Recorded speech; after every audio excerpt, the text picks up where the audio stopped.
स्वागत है आपका पॉजिटिव इनबॉक्स हिंदी चैनल पर। इस चैनल पर आपको नई नई और दिलचस्प कहानियाँ मिलती हैं।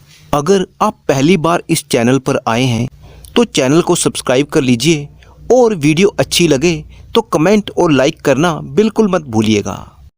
पुराने समय की बात है, एक राज्य में एक राजा राज किया करता था जो अपनी ताकत और अक्लमंदी के लिए चारों तरफ मशहूर था।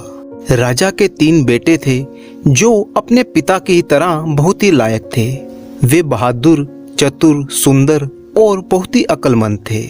एक दिन अपनी राजगद्दी का वारिस चुनने के लिए राजा ने अपने वजीरों को बुलाया और उनसे इस मामले में सलाह मांगी कि उसके 3 बेटों में से उसका उत्तराधिकारी किसको बनाया जाए। राजा ने अपने वजीरों से कहा कि वो 3 राजकुमारों को ले जाएं और उनकी परीक्षा लें और सभी राजकुमारों में से वो जिसको भी चुनेंगे उसी को राजगद्दी पर बिठाया जाएगा।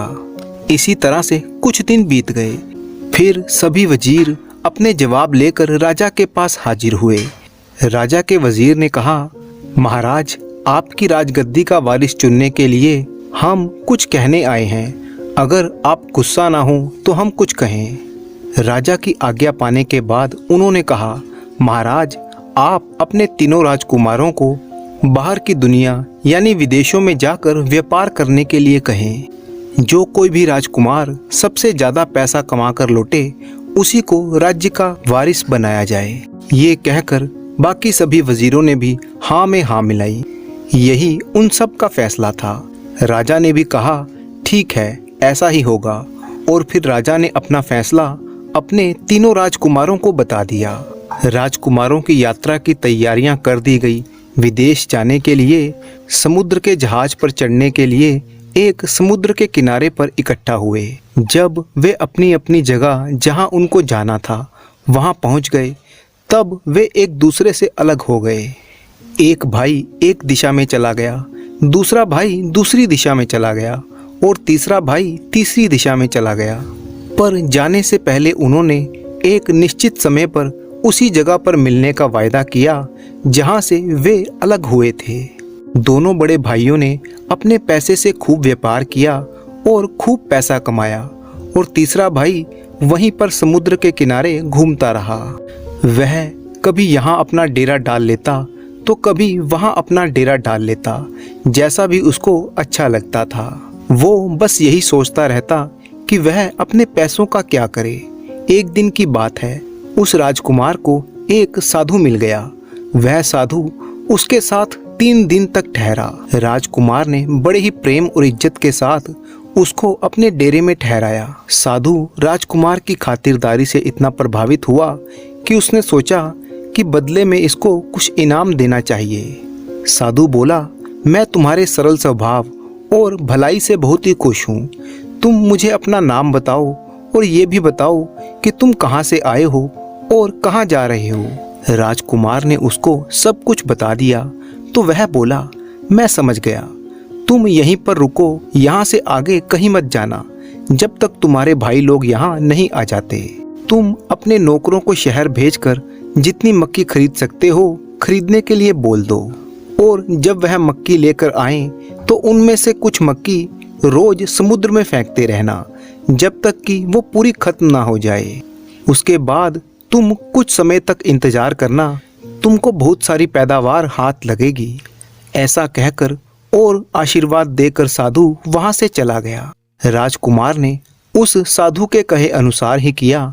उसने शहर से बहुत सारी मक्की खरीदी और उसे अपने डेरे के पास इकट्ठा कर लिया। फिर उसमें से कुछ मक्की वह करीब 6 महीने तक समुद्र में रोज फेंकता रहा जब तक कि उसकी सारी मक्की खत्म नहीं हो गई। उसने सोचा, अब मुझे इसका इनाम मिलेगा। राजकुमार ने बहुत दिनों तक इंतजार किया पर कुछ भी नहीं हुआ। उसने सोचा, लगता है कि वो साधु मुझे धोखा दे गया। मैं तो बर्बाद हो गया। मैं इतना बेवकूफ़ क्यों हो गया कि मैंने उसकी ये बेकार सलाह मान ली। जब मेरे पिता और भाइयों को ये पता चलेगा कि मैंने अपना सारा पैसा समुद्र में फेंक दिया तो वे क्या कहेंगे? वे मेरे ऊपर कितना हंसेंगे।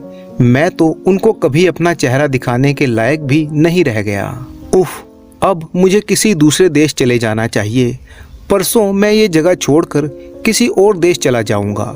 मैं यह शापित जगह छोड़ दूंगा, ये जगह ठीक नहीं है। उसने अपना ये इरादा अपने लोगों को बताया तो उसके लोग वह जगह छोड़ने की तैयारी करने लगे। जब सब कुछ तैयार हो गया और वे वहां से चलने ही वाले थे कि अचानक एक घटना घट गई। असल में हुआ ये था कि जो मक्का राजकुमार ने समुद्र में फेंकी थी उसको एक बड़ी मछली खा गई थी। अब मक्का फेंकने की ये खबर चारों तरफ फैली तो उस जगह पर बहुत सारी मछलियां मक्का खाने के लिए इकट्ठी हो गई। उन मछलियों के साथ मछलियों का राजा भी था। मछलियों के राजा ने मछलियों से पूछा, अरे क्या हुआ? हम लोगों को पिछले 6 महीने से मक्का खाने के लिए मिल रही थी, अब कई दिनों से हमारे पास खाने को कुछ भी नहीं है। क्या राजकुमार को उसकी अच्छाई का इनाम मिला? मछलियों ने कहा, नहीं, ऐसा करने का तो कोई हुक्म हमको नहीं मिला। मछलियों का राजा बोला, तो तुम सब राजकुमार के पास तुरंत जाओ और हर एक अपने साथ एक लाल लेती जाओ और उसको वो लाल देकर कहना कि वह अपना काम फिर से शुरू कर दे। सो सारी मछलियां एक एक लाल मुंह में दबाकर राजकुमार के पास गई जो वहीं पर खड़ा था, और वे लाल उन्होंने राजकुमार के पैरों के पास ले जाकर डाल दिए। इसके बाद वे दुखी होकर समुद्र की तरफ देखने लगी। इस सब से जो जोर की आवाज हुई तो राजकुमार का ध्यान घूमा तो उसने देखा कि समुद्र की रेत में तो असंख्य लाल बिखरे पड़े थे। उसके मुंह से निकला, मैं भी कितना नीच आदमी हूँ, मुझे ये इनाम किस लिए मिल रहा है? मेरे जरा से विश्वास का इतना बड़ा इनाम तो नहीं हो सकता। ये कहकर उसने अपने वहां से जाने के सारे इंतजाम रुकवा दिए। उसने कहा, मैं यहीं रहूंगा जब तक मेरे भाई लोग यहाँ वापस आते हैं, हमारे तंबू फिर से गाड़ दिए जाएं। ये हुक्म पाते ही राजकुमार के तंबू फिर से गाड़ दिए गए और राजकुमार के नौकरों का सरदार समुद्र की रेत से वे लाल इकट्ठा करने लगा जो मछलियां किनारे पर डाल गई थीं। राजकुमार ने उसको सावधान किया और कहा कि ये बात शहर में किसी और आदमी को मालूम नहीं होनी चाहिए। कोई भी आदमी इस बात को किसी से ना कहे, यहाँ तक कि मेरे भाइयों को भी ये बात नहीं पता चलनी चाहिए। मैं चेतावनी देता हूँ कि तुम मेरे विश्वास को मत खोना। अगर तुम मेरी बात मानोगे तो मैं तुम्हें भरपूर इनाम दूंगा। उसके नौकरों के सरदार ने उससे वायदा किया कि वो ऐसा ही करेगा। फिर जितने दिन भी राजकुमार वहाँ पर रोज मछलियों को मक्का खिलाता रहा, उसके खजाने का कहीं किसी को पता ना चल जाए, इसीलिए उसने वे लाल गोबर के बने हुए छोटे छोटे ढेरों में छुपा दिए और फिर उन ढेरों को सुखा लिया। कुछ समय के बाद जब उन लोगों के जाने का समय आया ताकि वे उस जगह पर पहुंच सके जहां उन तीनों भाइयों ने मिलने का वायदा किया था, तो एक दूसरे से पूछने लगे कि तुम्हारा सफर कैसा रहा। सबसे बड़ा राजकुमार बोला, मैंने कपड़े का व्यापार किया और खूब सारा पैसा कमाया। उसके दोनों छोटे भाइयों ने उसकी बड़ी ही तारीफ की। दूसरा राजकुमार बोला, मैंने बनिए की तरह व्यापार किया और खूब सारा पैसा कमाया। उसने भी अपनी कमाई हुई रकम और बहुत सारी बातें बताई तो दूसरे दोनों भाइयों ने उसकी खूब तारीफ की। सबसे आखिर में सबसे छोटा राजकुमार बोला, भाइयों जरा मेरी किस्मत तो देखो। ये कहकर उसने अपने साथ लाए गोबर के छोटे छोटे ढेरों का ढेर उनको दिखा दिया। उसके दोनों भाइयों ने अफसोस जाहिर करते हुए कहा, उफ, हमारे भाई ने ये कैसा व्यापार चुना जिसमें कोई फायदा ही नहीं हुआ। जल्दी ही एक जहाज किराए पर लेकर वे तीनों राजकुमार अपने नौकरों के साथ अपने देश के लिए रवाना हो गए। अब ऐसा हुआ कि जहाज पर लकड़ी के बारे में एक बहुत ही बेवकूफ़ फैसला हो गया। अब हुआ ये कि उनका सफ़र काफ़ी लंबा था और जहाज पर खाना वगैरह बनाने के लिए उन्होंने बहुत ही कम लकड़ियां रखी थी। 2 दिन बीते थे कि उनकी वो लकड़ियां खत्म हो गई। तब दोनों बड़े भाइयों ने अपने छोटे भाई से कहा कि वो अपने गोबर के ढेरों में से कुछ ढेर उन्हें ईंधन के रूप में जलाने के लिए दे दे। देश पहुंचते ही वो उसकी कीमत भी उसको दे देंगे। राजकुमार ने उनको गोबर के ढेर लेने की इजाज़त दे दी जितने उनको चाहिए थे, लेकिन उससे पहले राजकुमार ने उन गोबर के ढेरों में से लाल निकाल लिए। इस तरह से अब उन गोबर को ईंधन के रूप में इस्तेमाल करके बाकी दिनों के लिए जहाज पर खाना बनाया गया और फिर सही समय पर जहाज शाही सवारियों को लेकर किनारे तक पहुंच गया। तुरंत ही वे सब अपने पिता से मिलने के लिए महल की तरफ चल दिए। उनके महल में पहुंचने के 2 दिन बाद ही राजा ने सारी जनता को बुलाया, जिसके सामने राज्य का वारिस घोषित किया जाना था। बहुत सारे लोग राजा के महल में आकर इकट्ठा हुए। राजा अपने शाही ढंग से अपने दरबारियों के साथ आकर बैठ गया। महल के चारों तरफ लोगों की भीड़ जमा थी। राजा ने तीनों राजकुमारों को बुलवाया ताकि वे राजा और जनता को अपना लाया हुआ पैसा दिखा सकें और अपनी यात्रा के अनुभव सुना सकें। सबसे पहले बड़ा राजकुमार आया। उसने ऊंची आवाज में अपनी यात्रा का हाल बताया और अपनी लाई हुई कमाई दिखाई। फिर दूसरा राजकुमार आया, उसने भी वैसा ही किया। जब लोगों ने उन दोनों को सुना तो चिल्लाकर बोले, इसी को हमारा राजा बनाओ, इसको ही हमारा राजा बनाओ। फिर तीसरे राजकुमार की बारी आई तो उसने अपने गोबर के ढेर राजा और जनता को दिखाए। उसको देखकर सब लोग हंसने लगे और हंस हंस कर बोले, इसको जाने दो, ये राजा बनने के लायक नहीं है। छोटे राजकुमार ने अपने पिता से कहा, इतनी जल्दी मत कीजिए पिताजी। फिर वह जनता की तरफ देखकर कुछ गुस्सा होकर बोला, अभी तो आप लोग हंस रहे हैं, पर बाद में आप लोग हंसने पर पछताएंगे। इन गोबर के हर एक ढेर में एक एक लाल है, जिनकी कीमत मापी ही नहीं जा सकती। इतना कहकर उसने गोबर का ढेर तोड़ा, जिसमें से एक लाल निकला। देखो देखो, ये कहकर उसने गोबर के कई ढेर तोड़ डाले, जिनमें से हर एक में से एक एक कीमती लाल निकल पड़ा। यह देखकर तो सबके मुंह आश्चर्य से खुल गए। राजा बोला, मैंने तो ऐसे लाल पहले कभी अपने जीवन में नहीं देखे। ये ठीक कहता है, इन लालों की कीमत मापी ही नहीं जा सकती। मेरे छोटे बेटे के पास इतना धन है कि यदि मेरे राज्य का खजाना और मेरे दोनों बेटों का धन भी मिला दिया जाए तो इसकी बराबरी नहीं कर सकते। अपने बाद मैं इसी को देश का राजा घोषित करता हूँ। ये देखकर सब लोग चिल्ला पड़े कि इसी को राजा बनना चाहिए। इसके बाद वे सब अपने घर चले गए। कुछ समय के बाद जब राजा मर गया तो उसके छोटे बेटे को देश का राजा बना दिया गया। उसने अपने दोनों भाइयों को भी अपने से नीचे लेकिन बहुत ही महत्वपूर्ण पदों पर रख लिया और अगले कई सालों तक उसने अपनी प्रजा का पालन किया और बहुत ही अच्छा राजकाज संभाला।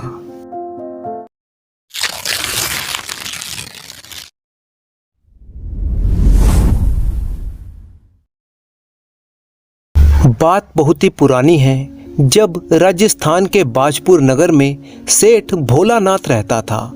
सेठ भोलानाथ के परिवार में उसकी पत्नी चंद्रमणि थी। सेठ अपने नाम के अनुरूप ही बहुत ही भोला था। हालांकि उनका साहूकारी का काम था, लोगों को ब्याज पर पैसे देना उनका काम था, परंतु वह व्यापार में हर आदमी पर भरोसा कर लेता था, इसीलिए उसे कई जगह पर धोखा खाना पड़ा। धीरे धीरे उसका व्यापार पूरी तरह से ठप हो गया। अब ऐसी हालत में भोलानाथ अक्सर चिंतित रहने लगा और एक दिन अपनी पत्नी से बोला, अरे भगवान, अब इस परेशानी की घड़ी में मैं क्या करूं? कुछ समझ में नहीं आता।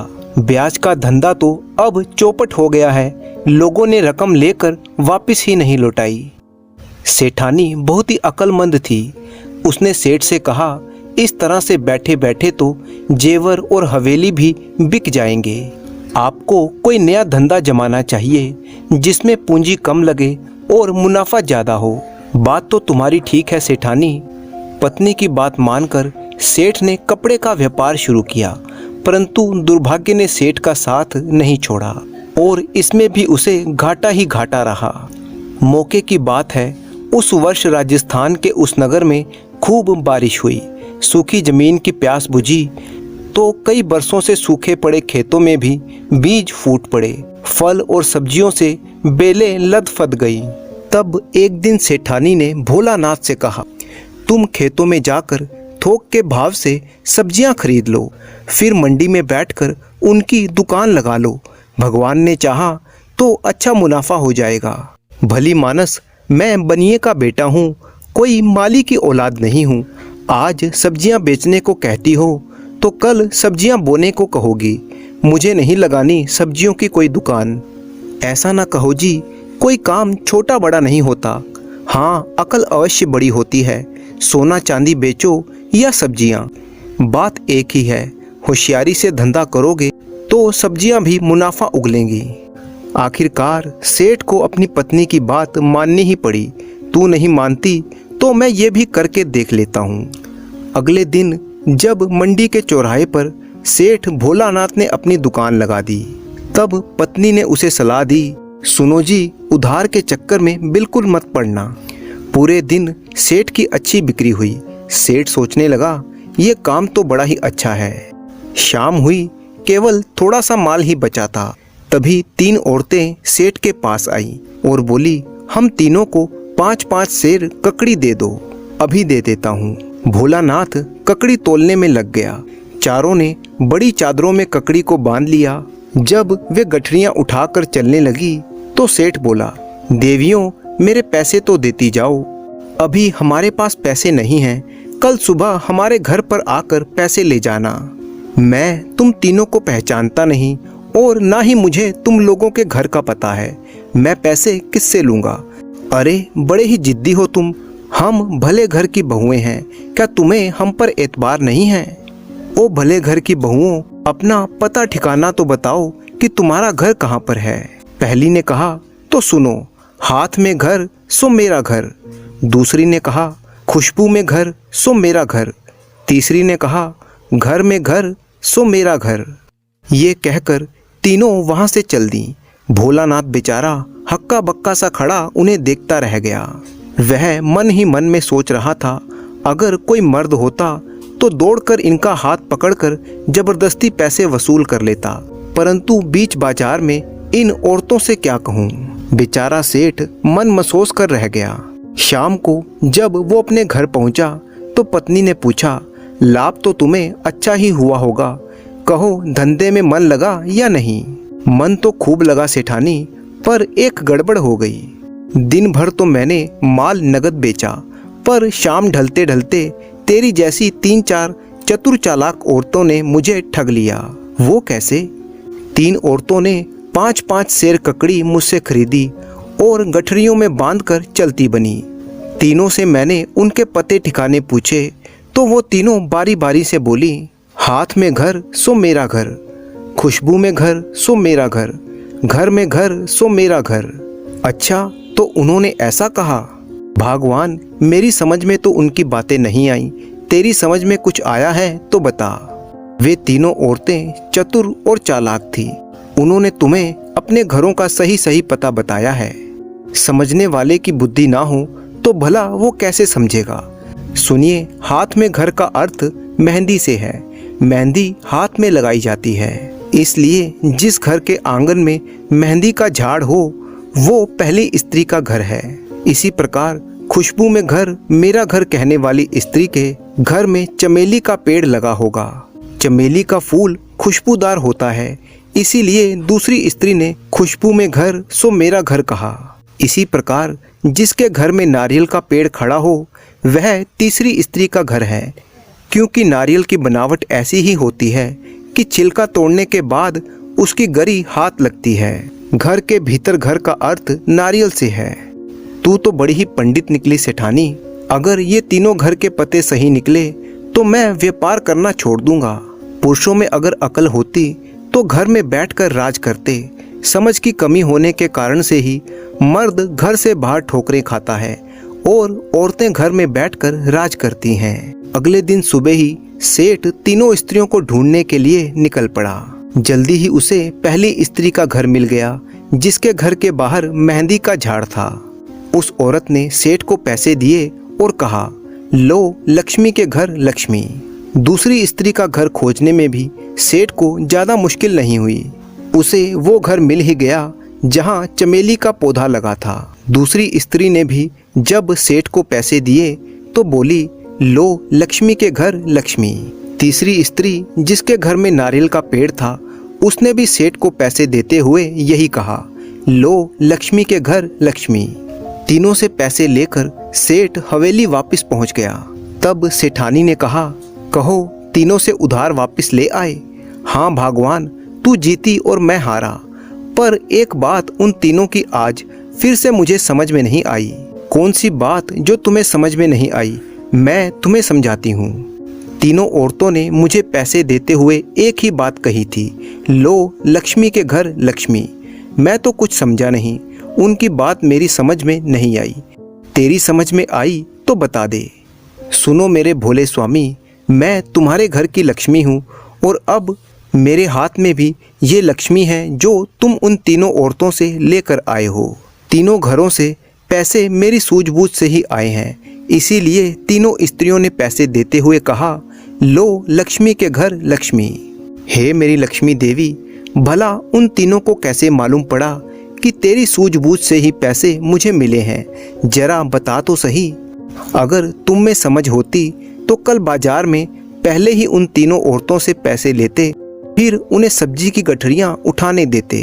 दूसरे दिन तुम पैसे वसूलने सीधे उनके घर पर पहुंच गए तो वे जान गई कि ये अकल का काम तुम्हारा नहीं बल्कि तुम्हारी पत्नी का है, यानी मेरा।